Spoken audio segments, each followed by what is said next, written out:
ভক্তিপথে সবাইকে আনার খুব চেষ্টা করছে। চেষ্টা করলে আগে নিজেকে ভক্তিপথে সম্পূর্ণ নিয়োজিত হতে হবে, তারপরে যদি তিনি করেন তখন তার আকর্ষণে আকৃষ্ট হবে। নিজে ভক্তিপথে যদি না থাকে তাহলে অপরকে আকর্ষণ করতে চাইলেও আকৃষ্ট হবে না। এই পথটা এমনই, নিজে আচরণ করা দরকার। লোককে বলা হলো তুমি হরিনাম করো, আর নিজে আমি হরিনামের মালা ধরলাম না, তারপর ও তো আমাদের বলছে, নিজে তো করে না, তার কি আছে?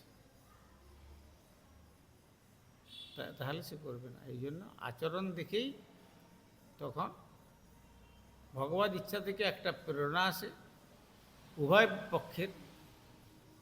তখন যে আকৃষ্ট হবে আর যে আকৃষ্ট করবে, ভগবত তরফ থেকে প্রেরণা আসে। তখন তার কথাটা, ভক্ত হওয়ার যে কথাটা, তখন শক্তিশালী হয়ে ওঠে।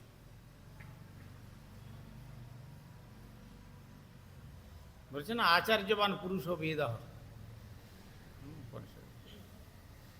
আচরণশীল ব্যক্তির কাছ থেকেই সেই সম্পদের সন্ধান পাওয়া যায়। আর তখন সেই সম্পদের সন্ধান যিনি লাভ করেন, তখন তিনি অটোমেটিক্যালি আকৃষ্ট হবেন।